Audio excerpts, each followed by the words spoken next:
I'm guessing the exposure's probably got me darkened out, but at least you get to see that river in the background, right?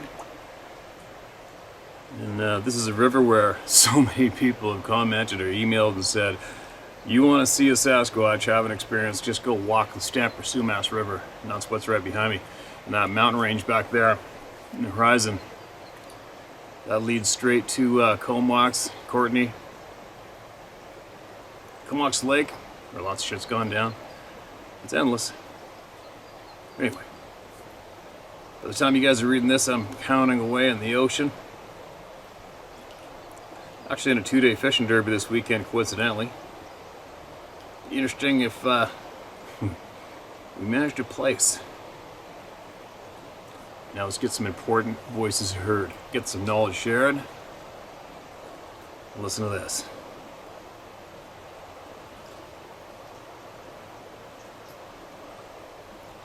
Now, where are we?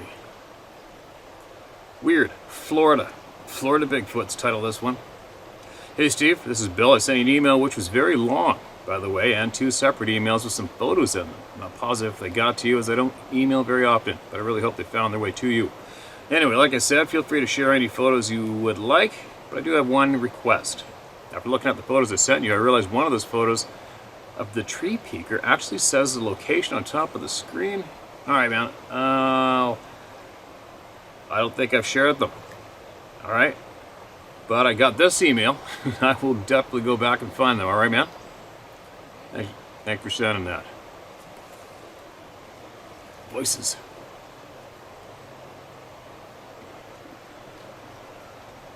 Alright. This next one is titled My Story. Hey Steve, my name is Roy LaPearl Jr. If you read this, feel free to use my name. I don't care what people think. Good for you. You're free. As far as I'm concerned, if people don't like what I have to say, it's their problem, not mine. I'm now 2 days short of my 49th birthday. I'm also a servant of the living God and his risen Son. Maybe that is why my story, what there is of, it went the way it does. My first encounter happened when I was around 9 or 10. My family was at hunting camp for opening of buck season. It was at night, and I had to use the outhouse, which was 30 yards or so from the cabin. It was on top of a mountain with some other camps along the road, but completely wooded alongside and behind. On my way back from doing my business, I was just coming up on the cabin porch when my instincts told me to look up and to the side of the cabin there above the mountain laurel, which was probably 6 or 7 foot, was probably a 6 or 7 foot tall, backlit by a light on the next cabin around 50 yards away. It was the silhouette of a large bipedal creature. I saw the head, shoulders clearly, approximately 3 feet above laurel. I could see the reflection of the eyes from the porch light. It was only about 10 feet from me. Fortunately, I was coming back from the outhouse. I ran in, told my parents, my dad and cabin owner went out and checked out, but it was gone. They said it must have been a bear, but I know better. It was way too big and the eyes were too far apart. The second time I saw it when I was around 14, and it was looking at us through the crook of a tree about 9 feet off the ground. There were 5 of us who saw it. While just looking for deer behind our camp at night. This is in the valley of the mountain that the first sighting happened, but 90 yards away this time. We checked the ground in the daytime, and all the grass was flattened. The third time I was in my late 20s. My wife and I were sitting on the porch of our camp watching the mountain in the evening when we saw one cross a power line. Sorry so long. People commented they want to hear my story, so there they go. Keep spreading the truth and God bless. Alright, short and to the point. Hey, Roy? Welcome to the club, man. Sounds like you've been in it for quite some time. It's endless. It is endless. Well, those are recent. I gotta get back down the list. What's this one? Grandfather's friend. Hi Steve, CH again. I have a question for you. Why does it seem like the more you try to figure out about these beings, the more you hear about them from people around oneself? I don't go asking random people, hey, you ever seen a Sasquatch? It's just people randomly bring it up. I went out for breakfast on May 28, 2022 with my wife and son to a local restaurant and ran into one of my grandfather's friends, who we'll call Mark, and that I've known for many years. He's 94 years old now and still pretty spry for his age, and knew my grandfather since he was about 29. As I've said in previous emails, my grandfather passed away back in March. Anyway, Mark invited us to sit with him for breakfast so we could visit. We sat and ate breakfast with Mark, and after breakfast he invited us over to his house that night to barbecue and to let my 4-year-old son fish in his private pond on his property. Mark lives on the Boise River here in Idaho on about 20 acres. He's 94 years old and he likes the company since his wife passed away in the early 90s. Anyway, we got to talking after dinner about my grandfather and the trouble they used to get into when they were working together. They worked for the Forest Service back around 56 or 57 on the trail crew, clearing trails and cutting new ones in the Seven Devils mountain range, which I also mentioned previously. Seven Devils. What a name to name some mountains. He still had the maps that they used to mark the trails and to document the new ones that they built, which was Mark's job since he had experience as a surveyor. Mark got the maps, spread them out on the table, and was showing me the trails they had worked on and built. I noticed 3 large X's on the map in pencil. I asked what the X's were, and he said they were for areas that they were to avoid. Now this spiked my interest because my grandpa always told me to stay out of the Seven Devils mountain range. I, of course, didn't listen very well. I told Mark this as we were looking at the maps, and he kind of smirked and shook his head, sat down next to me at the table. He asked me if I'd seen anything weird out in the mountains while hunting or hiking, and that my grandfather, Red, had ever told me anything about Sasquatch.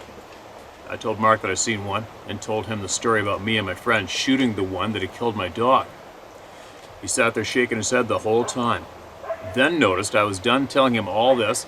He looked at me and asked, after all that, do I believe they're real? A couple people behind me, man and a dog. I told him I know what I saw, that it wasn't my imagination that I had killed my dog. Mark then told me that the X's on the map represent every time they saw a Sasquatch when they had worked for the Forest Service. He said that my grandfather had been there all 3 times, that they had seen one, and that it had scared my grandfather to the point he almost quit his job. After Mark told me this, I was kind of in shock that he was telling me this and that my grandfather never had. I asked him why it had scared my grandfather so bad and why he was telling me about it now. His reply kind of stunned me. Mark told me that the boss of the trail crew had reported it to his boss, and that the boss said if they ever spoke of it, they would be fired on the spot. Pricks.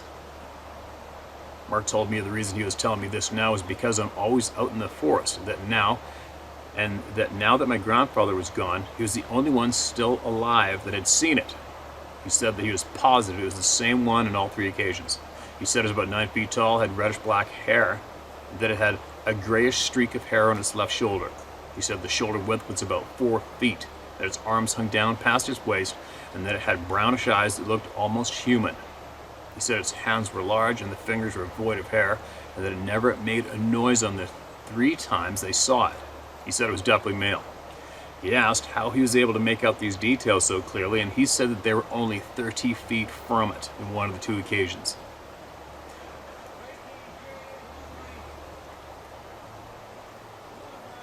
Mark had that far-off look at this point, as if he was reliving the whole experience, and I could tell it was shaking him up. I didn't want to keep asking questions because it still obviously scared him, still to this day, but he kept going.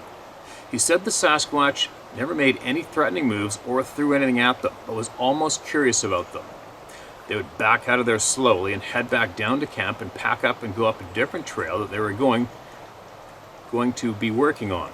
He said my grandfather was worried that they were in its territory and that he didn't want anything to do with it since they weren't allowed to carry a gun. It was against the Forest Service policy.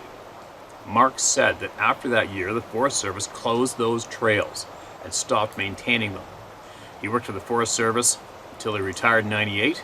He worked in the Seven Devils off and on through the years, but he'd never returned to the area where he saw the Sasquatch. After telling me this story, he folded up the maps and put them in a gallon-sized Ziploc bag and gave me the maps and told me to keep them and to mark on the maps if and when I ever see one of these beings again, and to make sure I tell my wife and son about them and to not hide it from them. He said they needed to know that these beings are out there and could possibly be dangerous. Mark telling me this has answered some questions for me, but has also brought up new questions, such as, if the Forest Service knows of these creatures, why are they blatantly hiding the information about them? Why are these beings showing themselves to us? And still, the question I want an answer to is, why kill my dog? These are questions I would like answers to. Steve, I hope this email finds you and your family in good health, and you are out enjoying some of those beautiful places you like to go explore. Keep the powder dry, CH. Got you, man. Really, really appreciate that. As soon as I hear of the senior population of our communities speak out, I listen intently. You're possibly one of the last few tainted individuals today, right? I want to know why as well. I've said it a few times. Why the dogs? Why? And why are they lying? And I have a feeling that our favorite scientists know why they're to be silenced, and I'm really hoping that in the package they're creating, they're gonna directly tell us why, because they said flat out the government knows. Not that I give a shit about the government. I want to know why the truths are held from us. I don't give a shit who is ultimately responsible for holding back the truth. I guess I do, but I want to know why. Why? I know the government, people in government are too stupid. That's a fact. Smart people don't go into government. And just like I believe it was Edgar or the other scientists who shared previously that even the president is only there temporarily and does not have access to all the true secret knowledge that's kept from us. Right?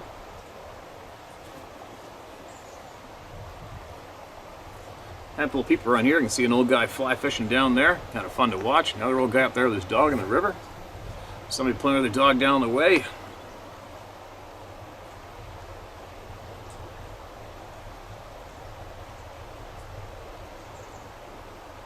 All right, here we go.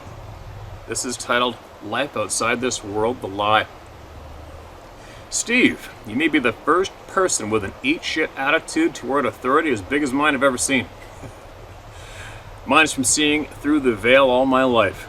My grandfather, naval intelligence, who never let us buy the lies and pointed them out, surely helped to shape my awareness. Good for him. I love hearing that. For 5 years old, we lived with demons in our homes. They attacked us and froze us regularly. Eventually, my youngest brother and I became exorcists. You talk about trusting your gut. That knowledge is your second brain in your heart. Ask First Nations medicine man. It's there to steer you in the right direction when your mind is being twisted by entities. Deep? Yes, it is. Deeper than 99.999% of sheeple will ever know or can understand. Bigfoot, Dogman, Chupacabra, Thunderbird, and other cryptics, to use false vernacular, are real. I've seen or experienced most of them. They eat people and the government knows it. They're only killed when they become high profile by creating situations where they can't be denied. Yes, there are specific detachments of soldiers trained and equipped to hunt them all. UFOs and aliens. Here's the ultimate spin doctorate. First of all, I know for a fact we never went to the moon. Never, epping, ever. We have nothing in our outer atmosphere orbit. It's all Star Wars make-believe. It's why they killed Kubrick. Ask yourself this. Why don't Musk's rockets that return from space have the re-entry burns? The farce shuttles did. No biologic bending can survive a vacuum past 5 seconds, and there is no protection for it. You boil, just like all the monkeys and animals they blew up in the late 50s. Think about it.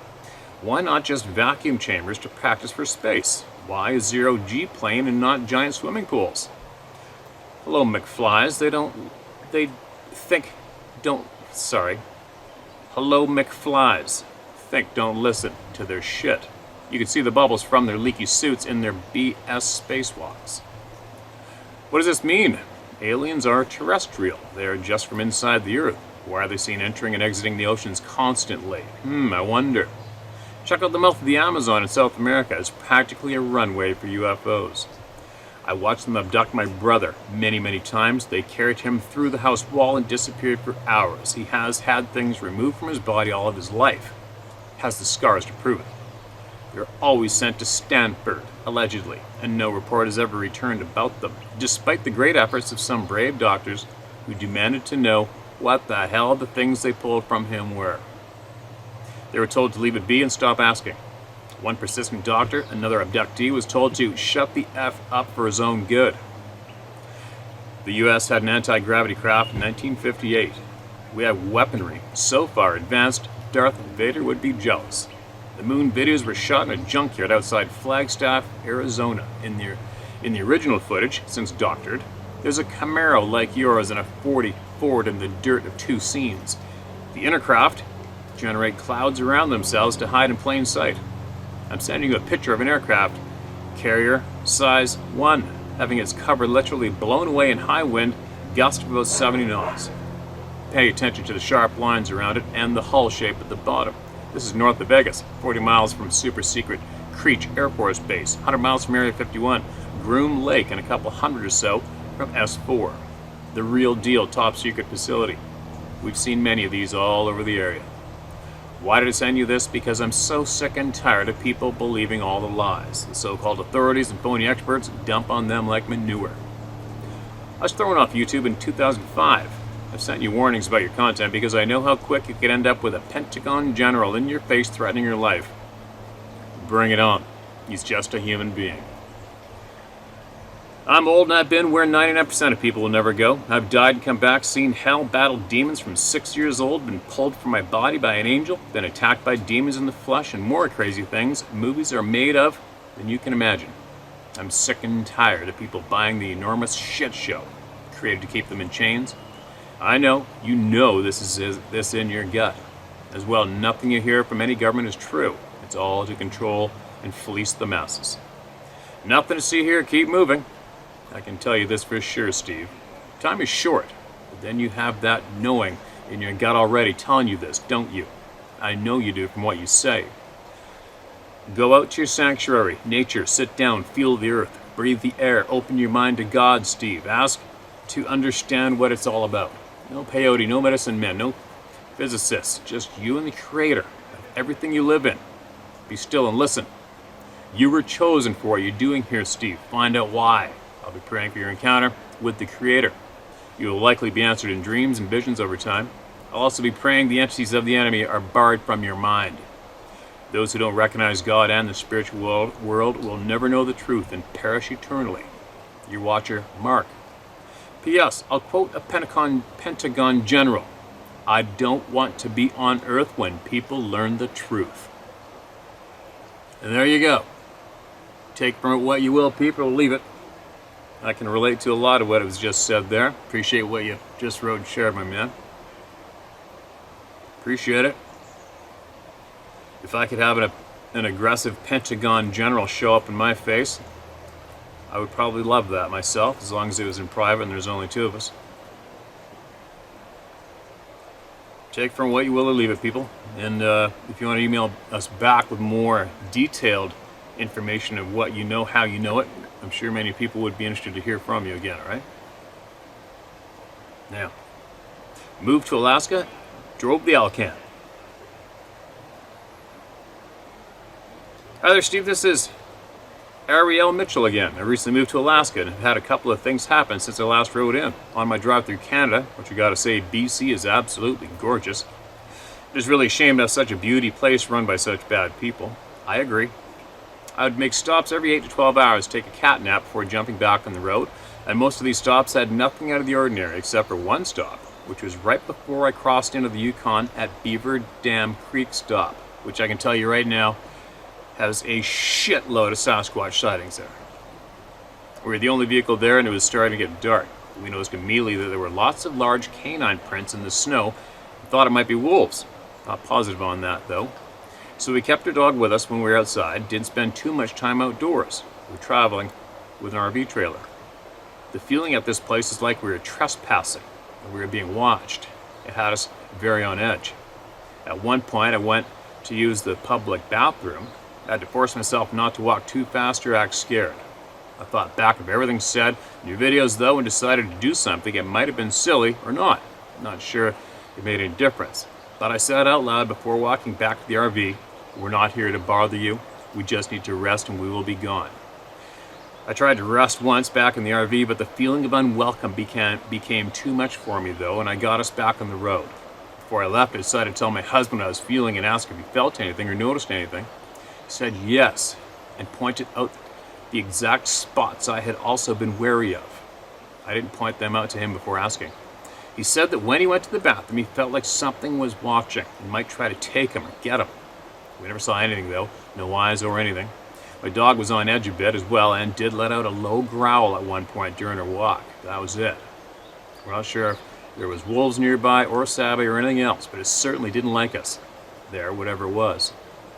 Now, since being in Alaska, we've camped out while looking for our new home, and most of the time it's very peaceful, but occasionally it'll get very quiet in the forest. Birds stop chirping, no animals rustling around. I'm careful to pay attention as we are in bear country, but so far haven't seen, smelled, or heard any. The sudden quiet usually lasts between a few minutes to a couple of hours. Then the animals seem to continue like nothing happened. There's a day when there were some construction vehicles nearby putting gravel on the road for a couple of hours, and I stepped outside to see what was going on. As I did, I swore that I saw something large standing in the trees in front of me and seemed to be facing the road like he was also seeing what was going on, and in a blink of an eye, there was nothing there.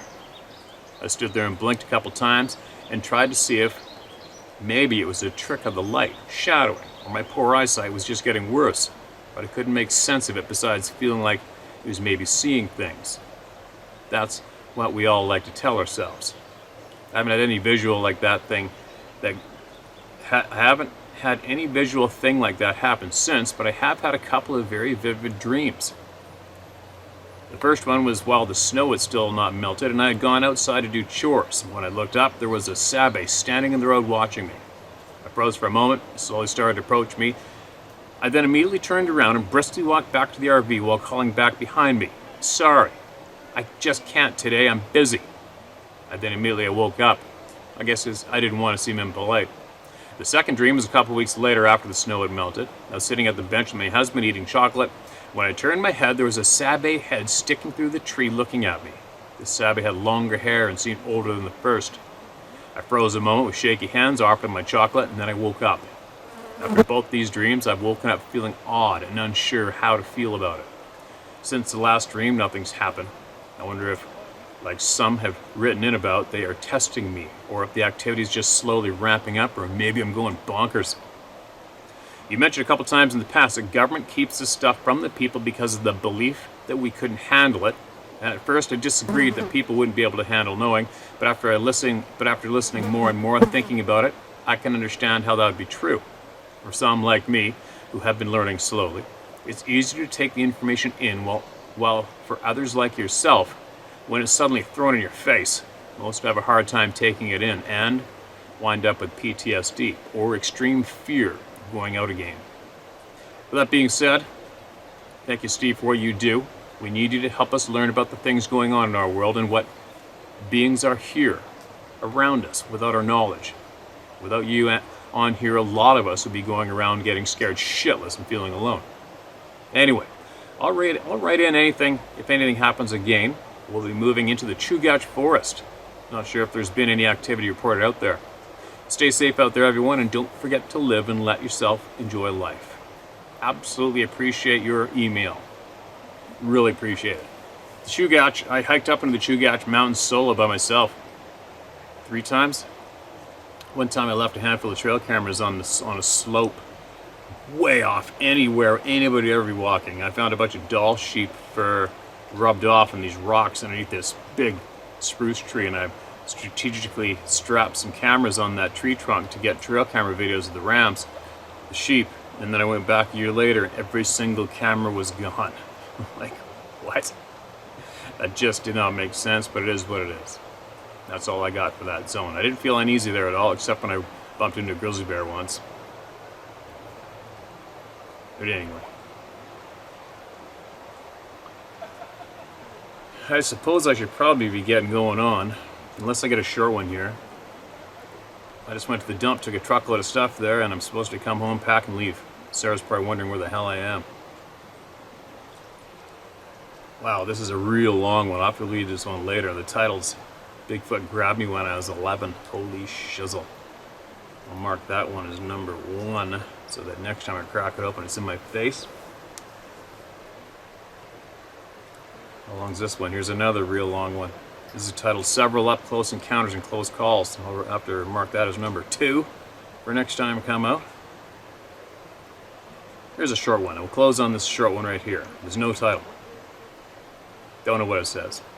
Well, my name is Mountain Man because I spend a lot of time in the mountains through the year and I live in New York. I started to watch your videos on YouTube. I want to tell you one of the many stories I have about having interaction and experience with the one that some call Sasquatch, Hairman, people of the woods, shadow walkers, and Bigfoot. So this one interaction which I had was back in the spring of 2008. It was the first weekend of May and it was spring turkey season. My hunting partner and I was sleeping in a lean-to deep in and remote area of a mountain. It starts to rain around 1 in the morning and I was awakened from heavy breathing just feet away. First I thought it was my hunting partner, but then the smell hit me. I thought it was a bear, but when the lightning flashed in the background, I saw a Sasquatch standing there. And then it started coming in the lean-to with us. What? I jumped up, my 12 gauge in hand, and this Sasquatch had realized there was something else in the lean-to. He had turned to my right and ran into the bottom base side log that sticks out 3 feet, and this Sasquatch had moved the lean-to almost off its footing to the right, which at this point my partner was awake now as well. And for the rest of that night, both my partner and I didn't get no sleep at all, no doubt, because Sasquatch was doing circles around the lean-to, and after we got the fire going again, we had rocks and sticks thrown at us for the rest of the night, and that whooping sound. We didn't even get to go out hunting that morning because Sasquatch didn't even leave till dawn. I found the track, but it looked like it had been tried to be cleaned up as if to cover its tracks. I'm a big game hunter and a half-breed 3rd generation from the Mohawk Nation.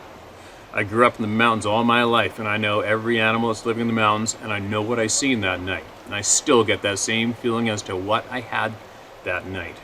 And yes, you can read my email in your next video on YouTube, and if you'll be willing to hear the rest of the interaction experience I had with the Sasquatch, I'll be more than willing to do so. Sincerely yours, Mountain Man. Of course I want to hear it. Get it in, man. Send it in. I want to hear everything, all right? I want to hear every little piece of knowledge you have or any of your friends have that you can share via you through me to us, all right? Now, I gotta go. I'm late and I'm gonna be in trouble. And then I had to start traveling in this smoking hot day. 2 hours logging to travel in this heat sucks, but have a great weekend, you guys, and I'll talk to you shortly.